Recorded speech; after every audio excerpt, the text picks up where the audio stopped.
The 4 Hour Work Week, one of my favorite books of all time. Super simple, super casual, really easy to read.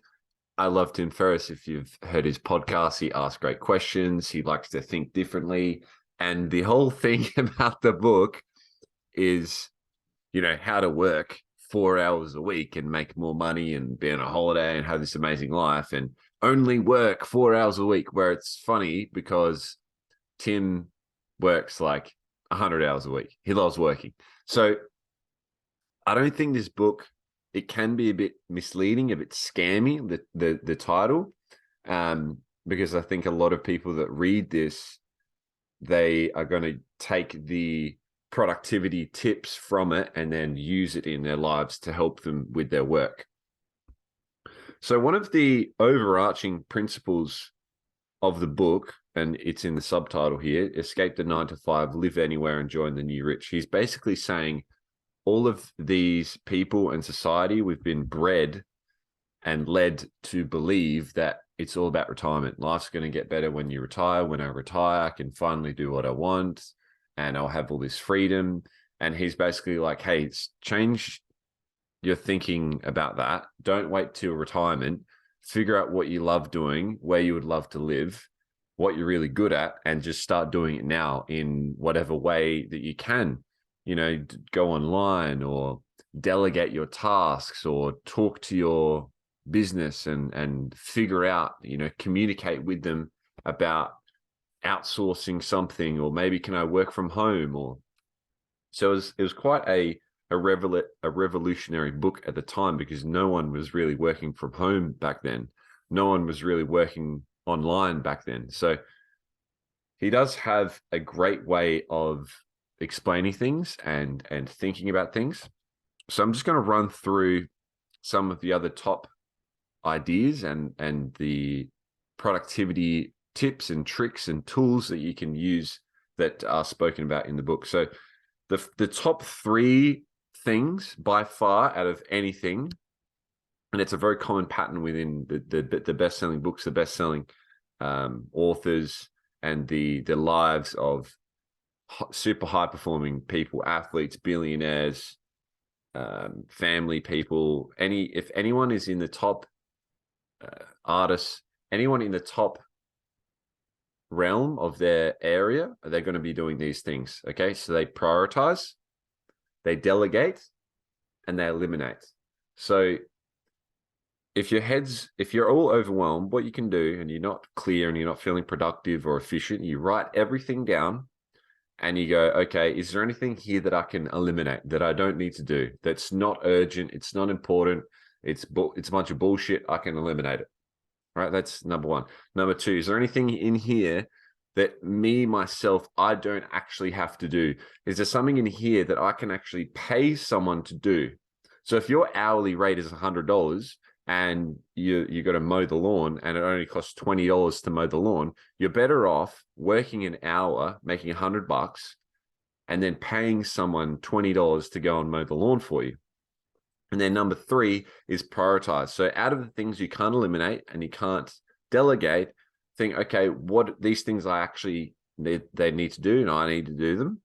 What's the highest priority action that I can do first that's going to make all of the other things irrelevant or easier to do? Okay, so those are the top 3 things: eliminate, delegate, and prioritize. The next law is Parkinson's law. So Parkinson's law states that the amount of time you schedule in to do something is the amount of time that it takes to do it. Okay, so a funny story.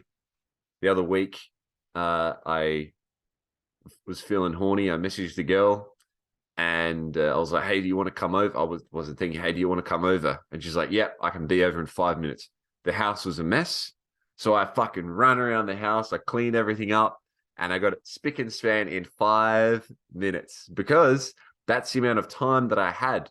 I allowed myself 5 minutes, so I did it in 5 minutes. That wasn't actually a true story.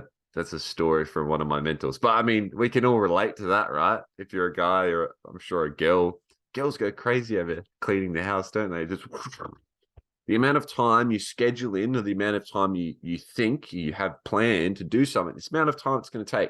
Remember when you were in school and you had an assignment and, you know, it's 2 days before the 6,000 word essay is due, and you go, oh, how much have I done? Oh, haven't started, right? Because you still have 2 days. You know that you can pull an all-nighter and finish it in one night. So why not just, instead of saying, oh, I have 6 weeks to do the assignment, why not just schedule in 2 days where you're going to do the assignment? And then you don't have to stress, you don't have to worry, because it's already planned, it's already pre-booked. That's another key thing that he talks about in this book, is make sure you plan your life out. Make sure you plan and you schedule in tasks. Make sure you have some goals that keep you aligned and keep you focused. And you're preventing yourself from getting distracted by shiny red objects throughout the day. So chunking in tasks that you do. So if you do cleaning, if you do cooking, if you do working out, if you do family time, if you do any sort of hobby, if you're checking your emails, don't just sporadically check your emails, one email, like fucking, if there's an email thing that pops up and you constantly, no. If there's a phone next to you all day and it's ding, ding, ding, no, put it on fucking silent. Check your messages, check your notifications once every hour, once every fucking 8 hours, twice a day. Check your notifications, check your emails. If you're going to do all the cooking for the week, okay, instead of cooking fucking every night, let me cook twice a week and save up a bunch of meals. Instead of cleaning sporadically, let me just do one cleaning a week. Or I said that to someone the other day. Yeah, I just vacuum once a week. And they're like, once a week? You have 2 dogs. What the hell? So everyone's got their different standards. Everyone's got different values of what they love doing.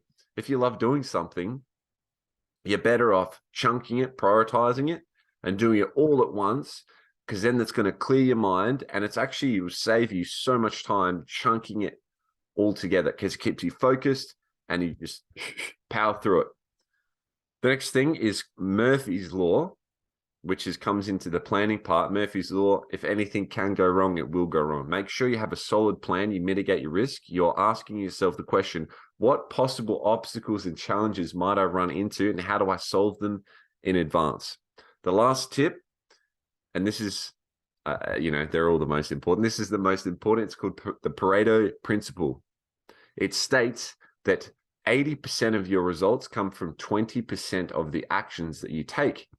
So if you are a business, a consulting business, 80% of your money is going to come from 20% of the clients.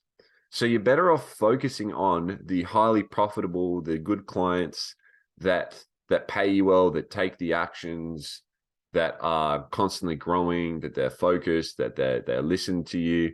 They're the best clients. There's 20% of the best clients give you 80% of the money.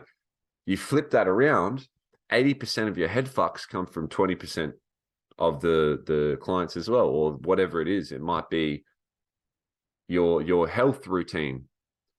So you'll find that 80% of the habits, 80% of the bad habits that you do will only give you 20% results.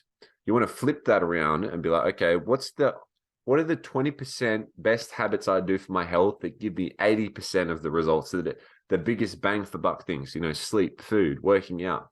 Is it yoga for you? Is it meditation? I've been swimming lately. I find that's really productive and that gets me in a good mood. It's multiple things at once. It's breathing, it's quiet time, it's focus, it's in the pool, I'm visualizing myself swimming with dolphins and orcas. I'm learning a new skill. There's so many benefits, and it's just one tiny little thing. So the Pareto principle is look for the highest priority things in the highest priority things, and just keep focusing on that, because you'll get most of the results just from 20% of your actions. So reflect on your life, set some goals, don't wait for retirement, do what you love, prioritize, eliminate, delegate it. And you don't need to work 4 hours a week. You can if you want. But yeah, focus on what you love, and it'll be impossible for you not to make a ton of income. Oh, that's another thing that I'll finish with. He also says rethink your finances and don't get caught up in buying materialistic things or things that you're trying to compete with others, keeping up with the Jonases. Just focus on the things that you enjoy, spend money on that.